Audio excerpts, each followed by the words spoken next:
Hello, everyone. I'm Jolly. Welcome to Jolly Plays. Today, I will be talking about a backlog project I'm in the works, and also we will be sort of reviewing Rise and Fall Civilizations at War for 2025. And also, fair warning, this is my first voiceover, so bear with me, and I will get through this. So stay tuned, and we'll get right into it.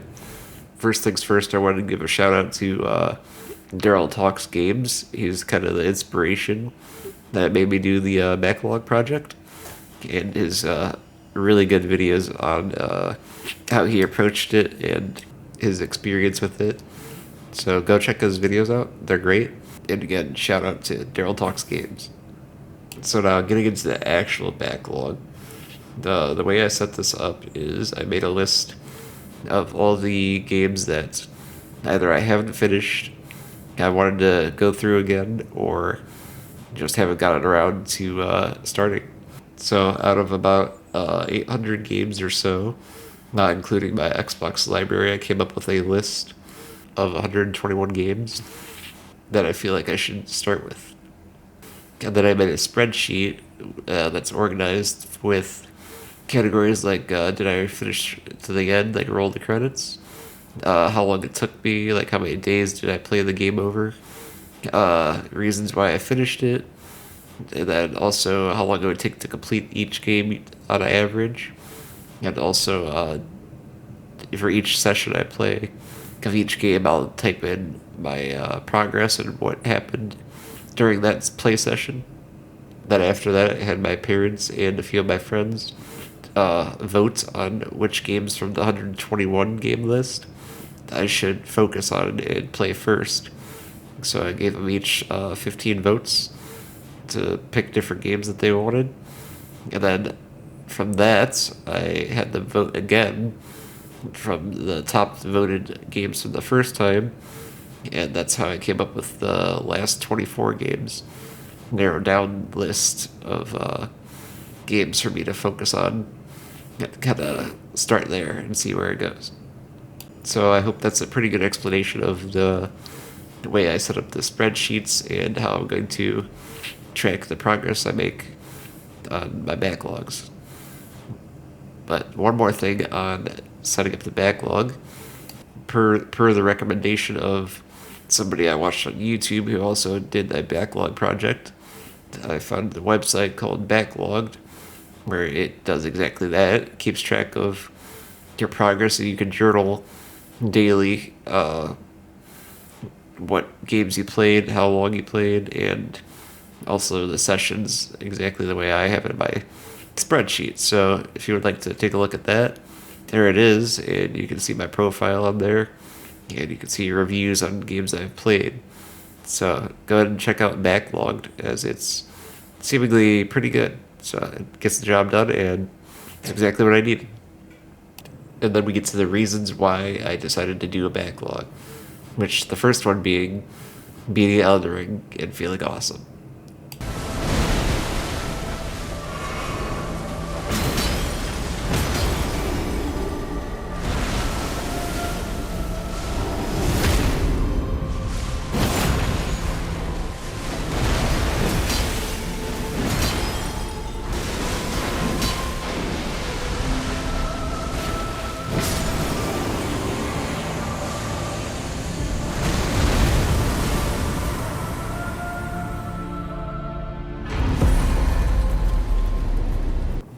But it also had something to do with having a increasingly ridiculous size Steam library of games that I have not played at all or just have not gotten around to finishing. So yeah, that's one giant obvious reason to do a backlog for me. As you can see, the list goes on and on. So the fact I was able to come up with just 121 is actually quite alarming and surprising at the same time. So yeah, that's a good reason for why. But also, I don't really do much, so being bored is also a good reason to play some games. Why not? And so then, being a new year, of course, I decided to make a goal for the year because isn't that what you're supposed to do? So this year I'm pushing myself to try to finish about 75 games, but I know that might be a little unrealistic. So I think we're going to shoot for around 60 games finished, which is a pretty lofty goal, but we'll see how it goes. And hopefully it's not too far out of reach. So that's the plan for the backlog. I'm hoping to try to post monthly videos about the progress I've made on it and what games we've beaten and how we're looking at the yearly goal. So stay tuned.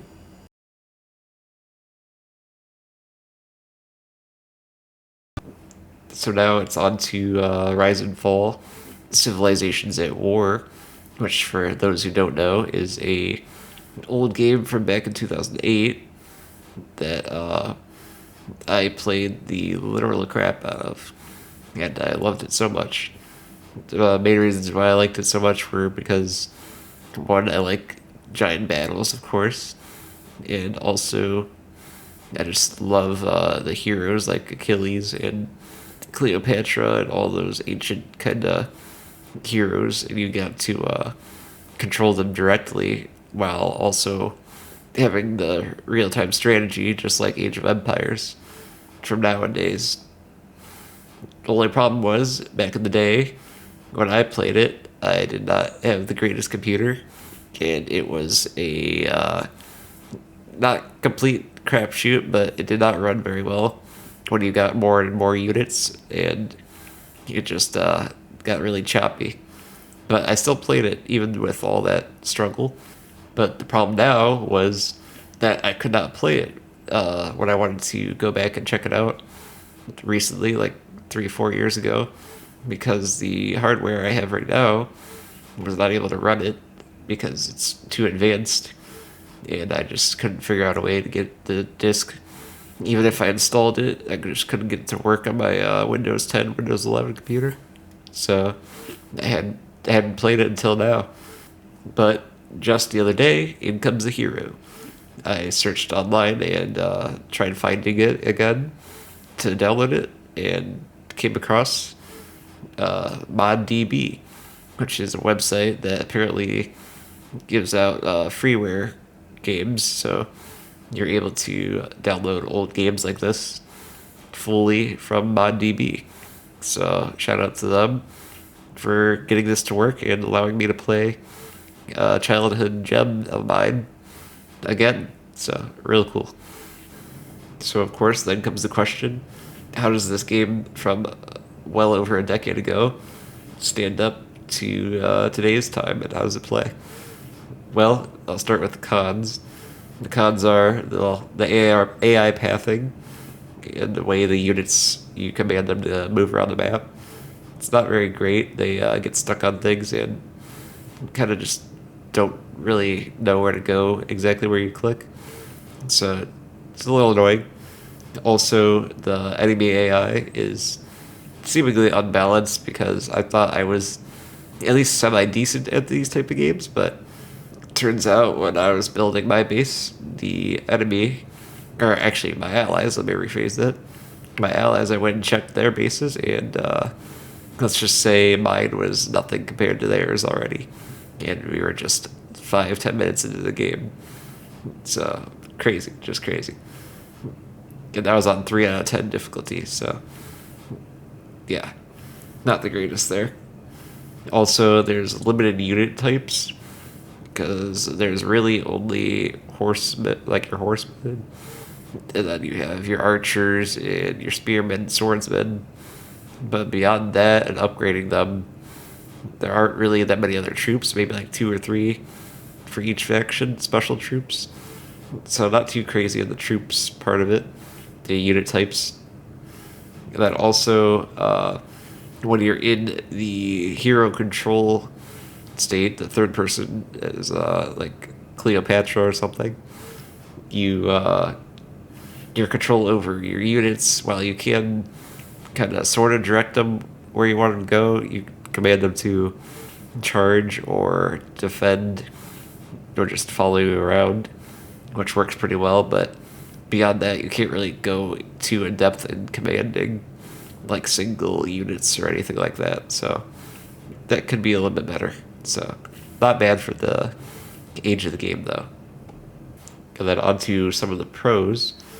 I think they would be that the hero control concept is still awesome because one, not too many games nowadays even have it, and it is also very, very cool to have all your big giant armies of troops and then go down to their view and see all of them lined up and command them to follow you. Just be like inside the battle.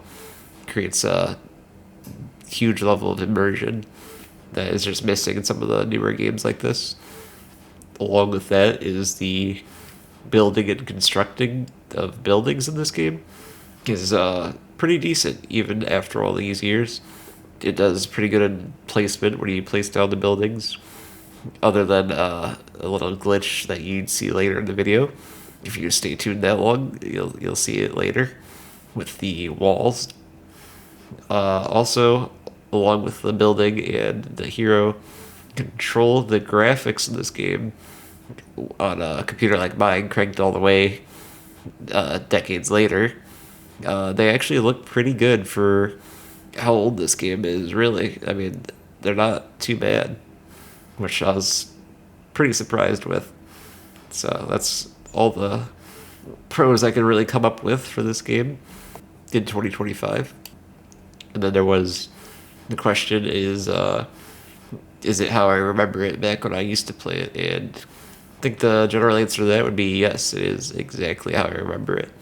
And the feeling of controlling your hero and being down with your army and setting them after other enemies to go fight is feels just the same as it did back then, minus the graphics, I guess, a little bit.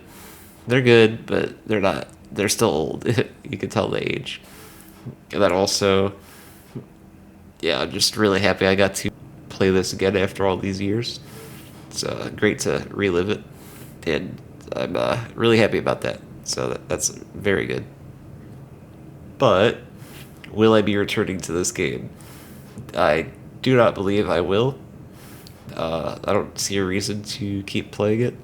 There's better games like this that are available right now, even though they don't have the awesome hero control that this game has. It's all right, but yeah, I don't think I'll be returning to this game.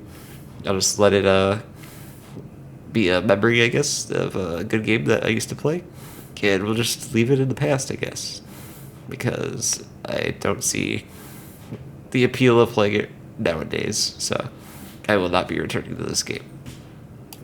So what should the takeaways of this video be? Well, I guess I would say is that other RTS games nowadays, like Age of Empires, of course, the big elephant in the room, would be awesome if they could implement some kind of hero control like this game has. It's a great feature, and I don't think it should be forgotten about, and it should definitely be implemented more. Even though I do realize there are a few games that have this type of hero control in them. Examples are Executive Assault that I've played. It's a robot sci-fi game. You're an executive and you run a robot production factory and basically have them fight your battles for you and protect you. And you get to go down and control the robots directly from the ground on their view. And then also a big game that came out recently that's really good is Manor Lords, that implemented being able to go on the ground and kind of walk around your village and buy your troops and all that. Although I have not played too much of it, so I don't know if you actually get a fight on the ground as your governor or hero or whatever. So I'll have to check that out and see. And then also I realized that apparently I suck at these type of games, and I am not very good because the computer made me look like, well, definitely less than an amateur. So yeah, that's one big takeaway from this. And then also the last takeaway would be Then I should probably go back and play some games that I used to play a long time ago and see how they're kind of holding up. So maybe you'll see more videos like this one. So I guess we'll stay tuned for that. But to kind of wrap up this video, I know it's been kind of not too long, but a little bit drug out, I think, for what it needed to be. But this is just a little quick revisiting of Rise and Fall Civilizations at War in 2025. But this has been Jolly, guys, and I appreciate whoever stuck around thus far and endured my voice in this video. I know it's been rough because it's my first one, but I think I'll get better at it. It's not too bad. I'm getting used to it. But you're definitely a warrior for standing in there and watching this far. So I'll let the rest of the Rise and Fall gameplay play. It's a little long, but if you want to sit and watch me fail epically against the computer, then you're more than welcome to finish to the end.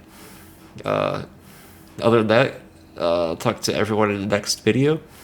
Hopefully, it'll be this month sometime. There'll be maybe one video, but maybe multiple. Who knows? We'll see how it goes.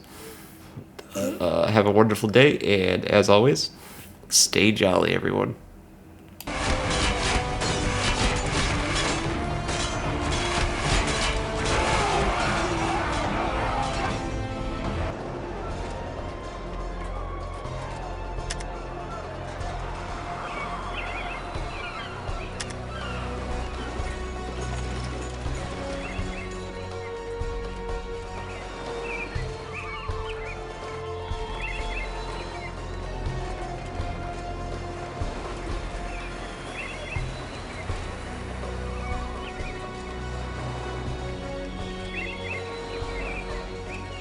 At your service.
Yes, Great One, at your service.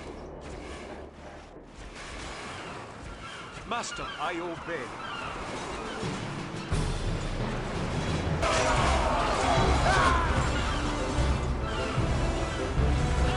Master.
great one.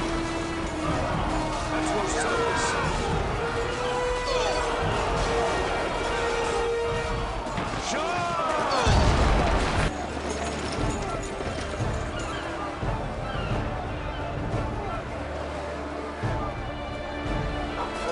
We're under attack!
Your hero is badly wounded.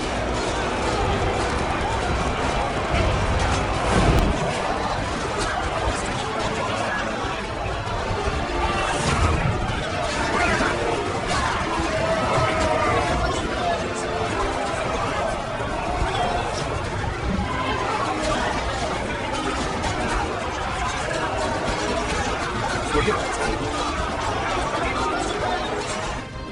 We're under attack!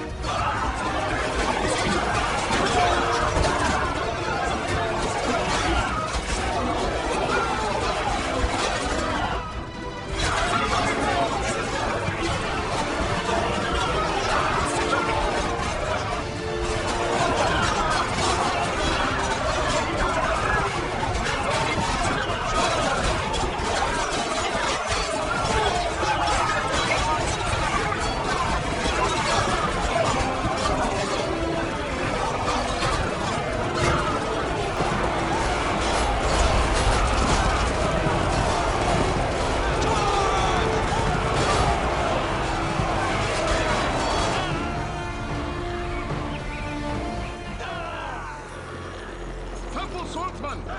Running!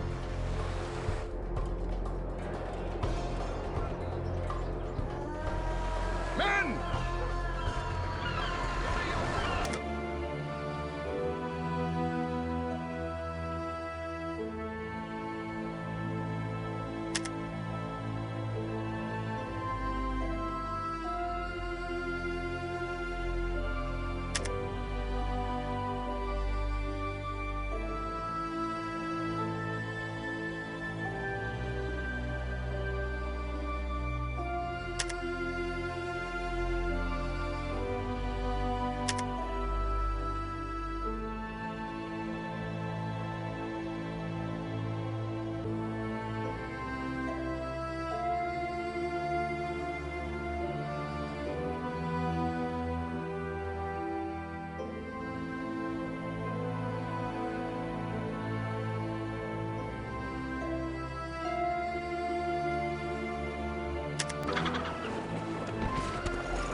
We're under attack!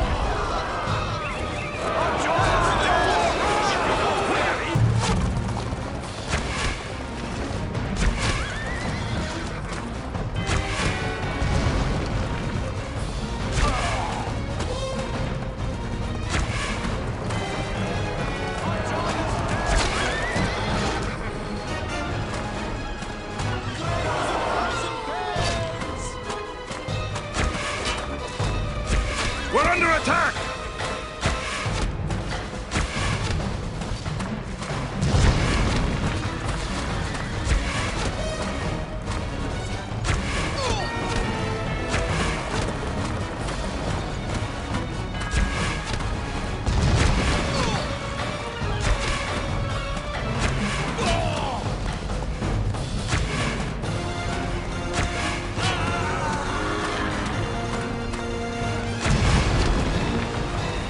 We're under attack!